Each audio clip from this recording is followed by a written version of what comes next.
Okay, great. Well, this has been a tremendous day here. Uh, Sunday came and went, and really, I feel like this day has been like one long transformation. This morning,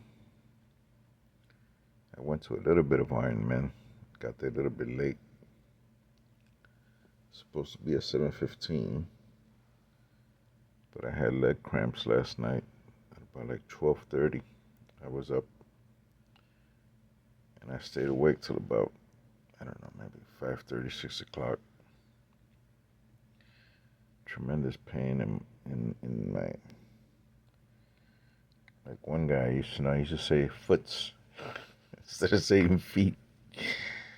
I had a cramp in my foots. I had really bad cramps, and it's getting really really bad. And yeah, I'm taking the magnesium and potassium, and I mean I've taken so much potassium.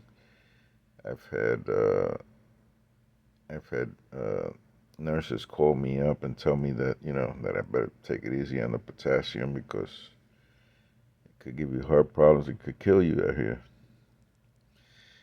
Why did he die of? He died of bananas. He ate too many. He OD'd on bananas. What? Yeah, yeah, yeah. He kept on eating bananas. He was eating like three or four of them at a time, a couple of times a day, and the potassium was or whatever was the potassium was just too much for his body. He heard that it was good for cramps.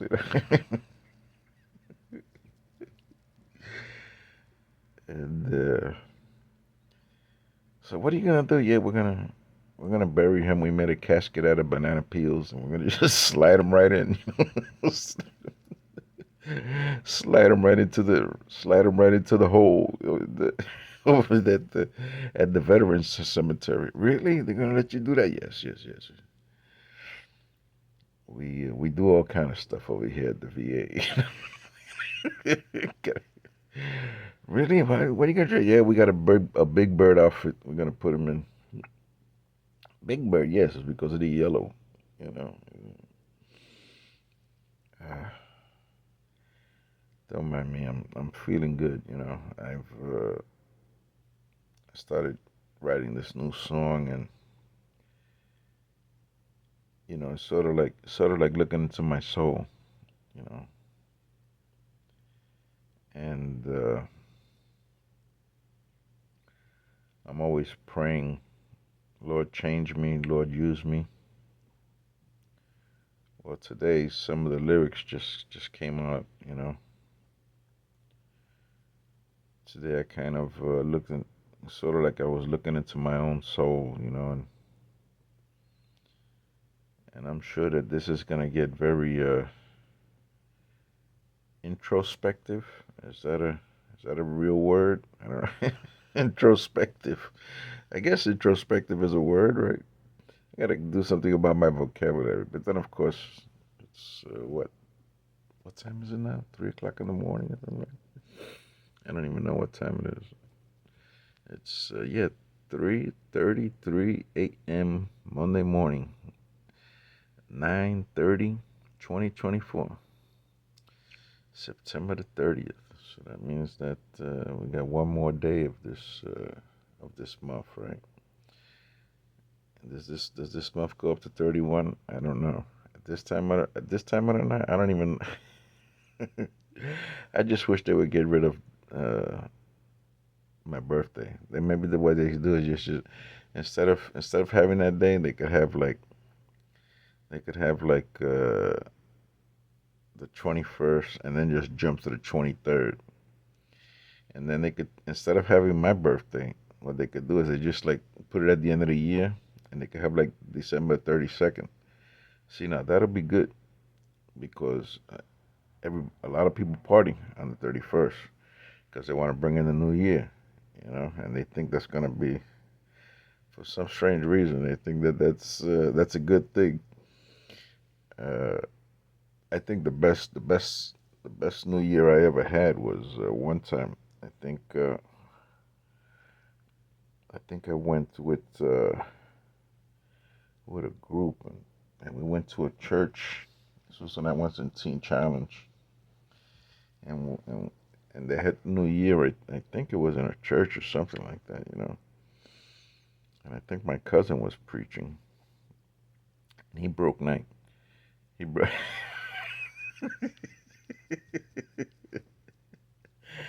And then the director of that particular teen challenge program, he started talking about my cousin, and it was kind of strange because he said something about his fictitious ministry. He said, "Oh, just," he said, "Did you hear that guy talking about this ministry?" He said, "It doesn't even exist." And then one of the guys in the program, one of the guys in the program, I don't know, I think it was Miguel or somebody.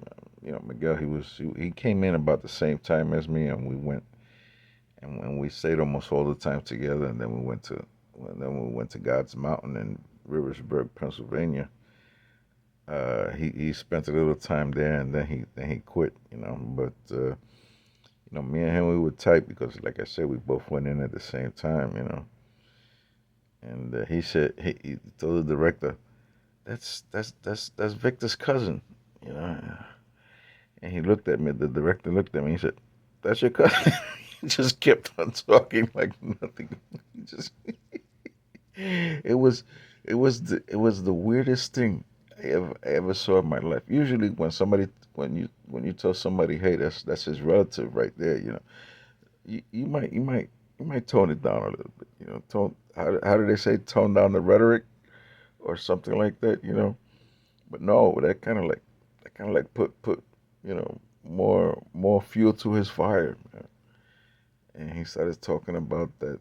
Where is the office of this ministry that he was talking about? Fe Acción en Marcha or something like that. Faith Action in March or something like that. Marching in action with faith, or faith march action, or I don't know. But it was those three words. Fe Acción en Marcha. Faith, action, and like marching ahead, something like that would be my interpretation of those three words. And he just kept on and on and on. And he said something to me. He said something to me like, like, "I'm sorry I have to say this," or something like that. But he just kept on, and I really didn't care, because I really didn't know too much about any of my cousins preaching or doing anything, in the Christian realm, or whatever.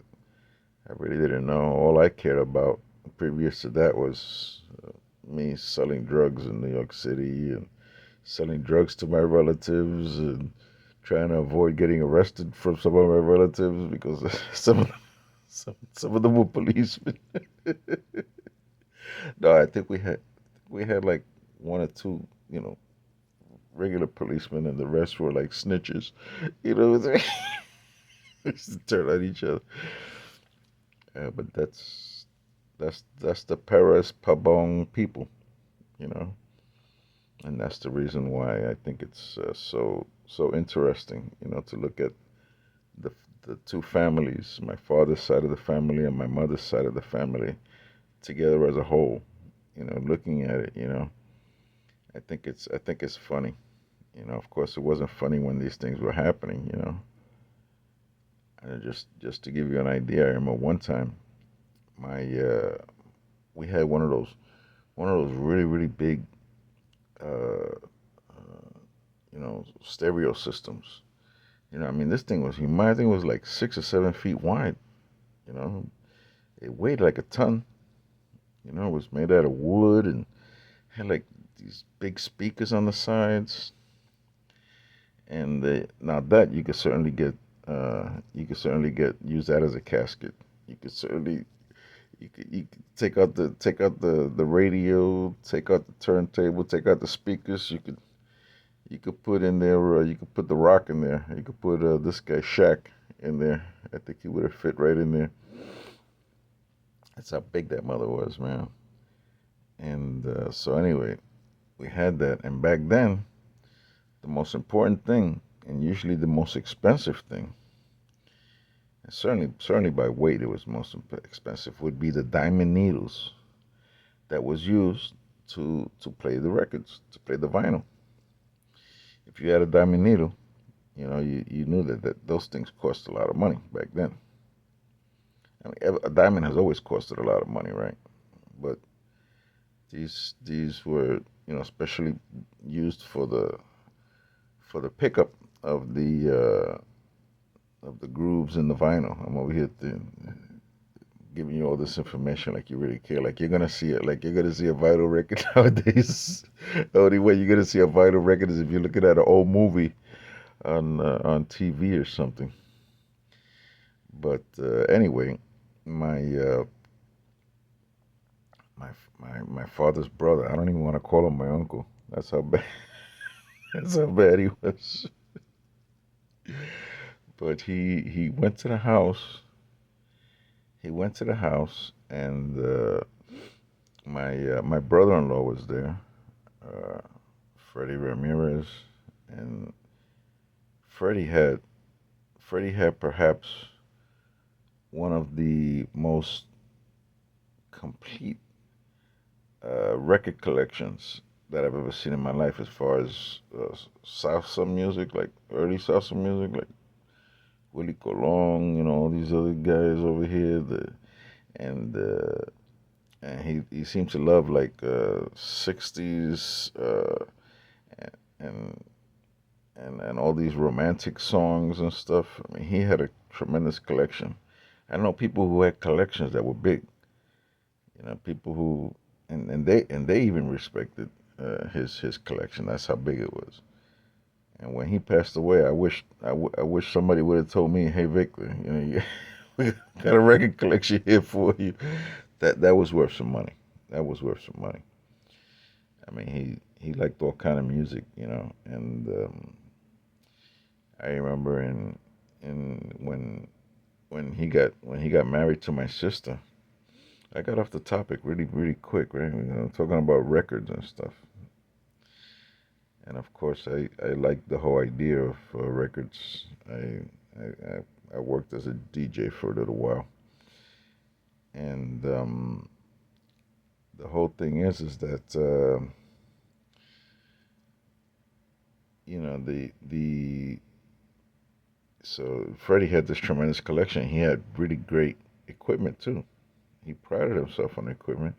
He had a good government job, and my sister was working in the bank, I think, or something like that. Or yeah, I don't think she worked for the federal government back then. I think she was just working in the bank, and this was over there at 13240 Sanford Avenue in Flushing, Queens. And he had a tremendous record collection. So anyway, Angel, my my heroin addict uncle, went on, went to the house and he started messing around with with the needle. He took out the needle, put in an old beat up needle, and my brother-in-law wanted to say a couple of things, but I think my mother or somebody kept him away from it. I don't know exactly what it was. I mean, I was very young back then, you know. If I would have known what was going on, maybe I would have taken a bat and cracked it over his head or something. I don't know, man. I would be because I was kind of crazy back then, man. I used to be fighting all the time, man. Too bad nobody took me to a boxing gym or something. Who knows, you know? Because I certainly had the anger inside.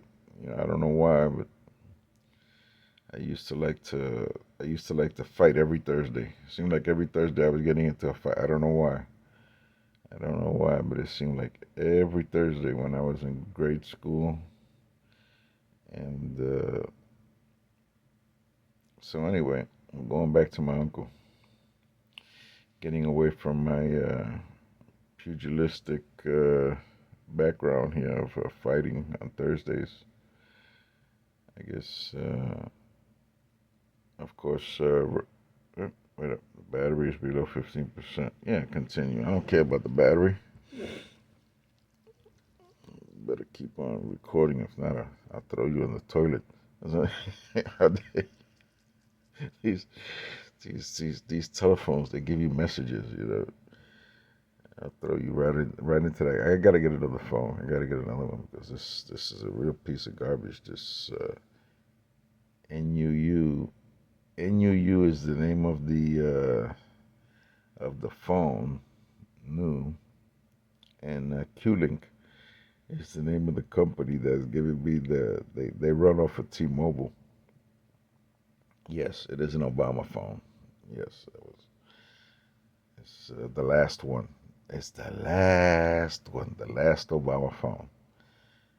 You know, and never more shall it work. Actually, the only thing I really like about this is that the internal memory has 128. Well, as you could tell, I haven't taken my Ritalin today. I got my I know what you think. An old dude like this taking Ritalin. No, I don't take no Ritalin, but I do have the ADD, HDDD, HHDDD. I certainly got that, you know, that and depression and all the good things. And I got the pills to prove it too. Not that I take them, but I got the pills for it. Okay, I don't need anything. I don't need anything to alter me. Just that I feel sideways when I take those pills. You know, they got that. What is that? I forget the name. It comes out on the TV all the time. I forget the name of it. It has that. They always use that. Whenever you see the pill, they always have the technical name for it. And then when they do it on TV, they always have the simple name so you can remember it right away and ask your doctor. Like your doctor really needed that, you know. He needed to hear from you what he should prescribe to you. This is crazy times we live in, right? Oh, jeez. So anyway, going back to my heroin addict uncle, Angel. Angel, he takes out the needle, and then when my father came home, I think I guess Freddie must have told him what went down, you know. And I know he wanted to say something to him. I know Freddie wanted to say something to him, but I don't know who kept him back. I know somebody kept him back. I know it wasn't me because I like to fight and I like to see fights too. So it certainly wasn't me. I don't know how old I was. Sheesh, when we lived there. I know it was before 17, that's for sure. It's probably, I don't know, man. Well, Freddie wasn't even married to my sister, so maybe 19 or 20 that he was. So it must have been like, what, 12, 13, maybe something like that. That's a good guesstimate. 'Cause I don't even think my brother was around. I don't think Joey was around back then. Gonna have to ask my sister. She probably remembers that well because I don't know if she's talking to me because I don't. my relatives, my immediate relatives, and my cousins and uncles and stuff, they don't want to talk to me. I don't know. Uh, just that I've burned so many bridges. I've burned so many bridges that the toll plaza means nothing to me anymore. because I can't cross that bridge to go back over anyway. So Angel took that. The story was that my father came home. He he took a record and put it on, and it came out all scratchy. It was shh. Because we put it. Angel put a cheap needle in there, and he took out the diamond one that my father had. So my father went over there, and I don't know what my father said to him, or what he put to his head. I don't know. Nothing would surprise me with that. With that, Dad always had a 007 knife on him.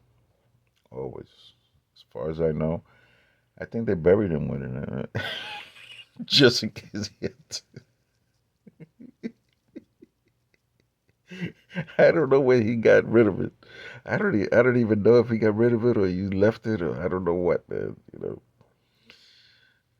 But he always had a blackjack too that I had found on the street because St. Joseph's Elementary School was right across the street from the police precinct.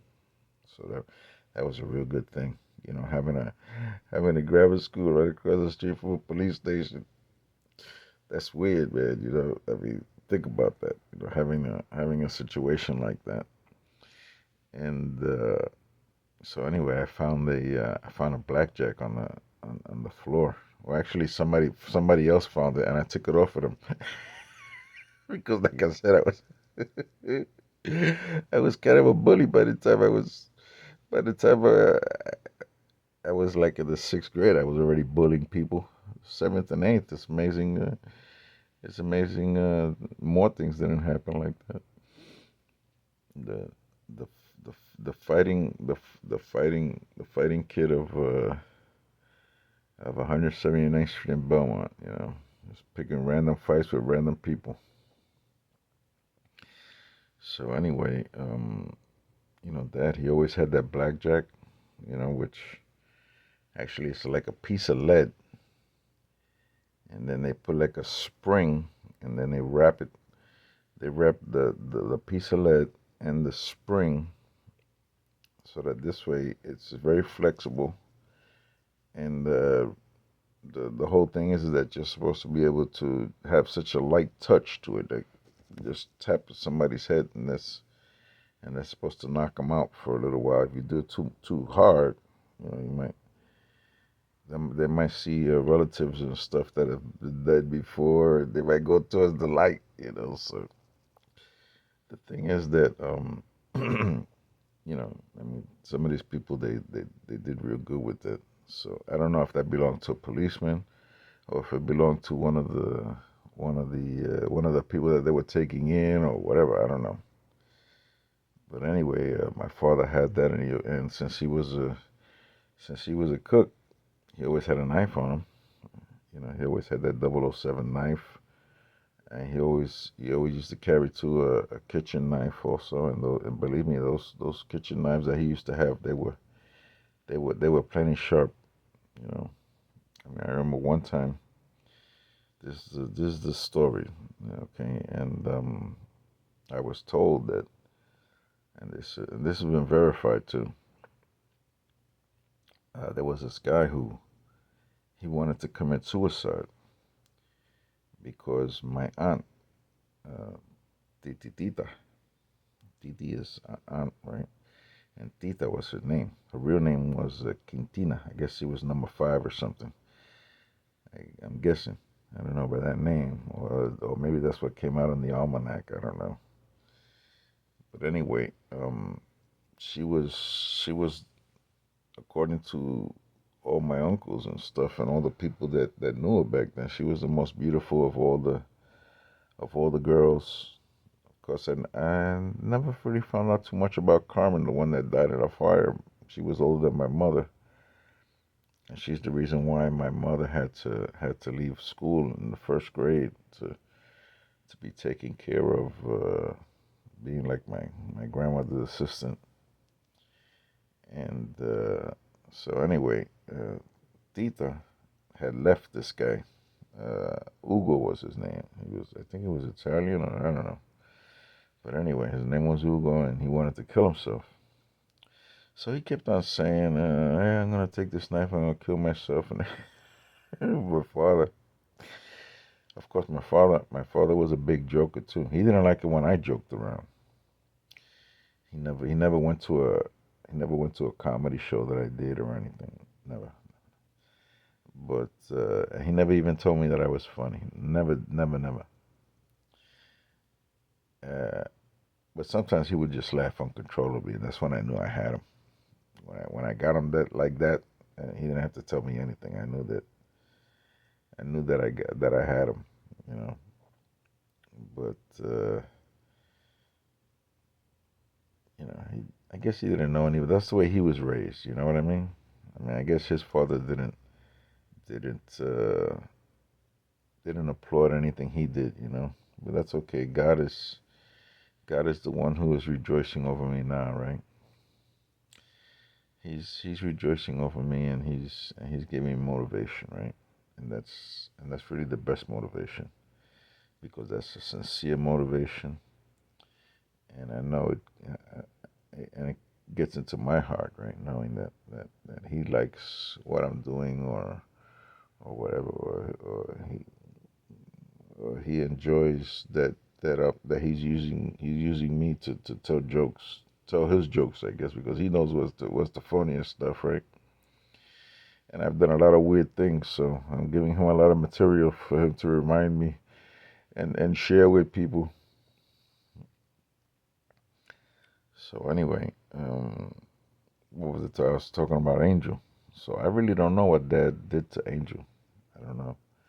All I know is that he got the needle back, and I don't know if he put it in or if Freddie put it in. I don't know. Freddie's not around, so I can't ask him.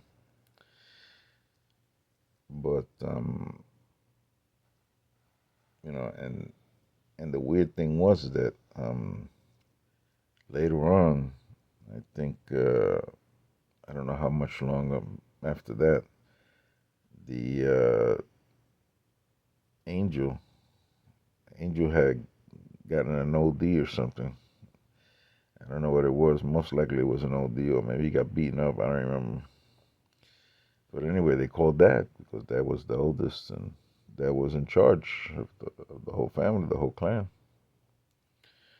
So Dad went over there, and they said, well, they said if you want to, you could, unplug him, and he'll be gone, you know. And Dad did that, and he woke up too. he, he he was, I think he was like on a respirator. I don't know what. I don't know. I'm gonna have to talk to my sisters about it. Maybe they might know. Well, I still have aunts though. I still have aunts on my father's side. I still have Jovita in the Bronx. I'm gonna have to visit her. And my other uncle Bobby, he's not gonna be talking too much. He had a stroke just like me. So, and I hear he's in a lot worse shape. So, I don't think I'm gonna get too much of corroborating evidence from him. But certainly Jovita, she's had at least two strokes, and she's still talking well, because women usually have all those those extra communications, so they can talk. So anyway, she might know about it. She just might know about it. And the thing is that so Angel and sure enough, that went over there. Oh, the screen is turning. This thing is turning. Oh, this thing turned off, man. Stupid thing here. All right. Well, I guess it went up to I guess that one camera, that cheap. And Obama phone that I brought here it turned off, but I still got this one going anyway. So I'm gonna leave it there, man.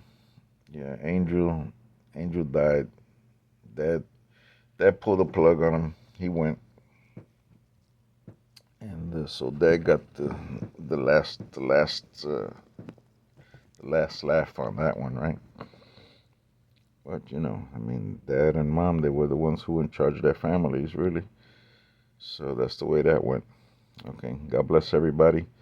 And I have some more funny stories from you from the Perez pabon people. Okay, God bless everybody. Bye.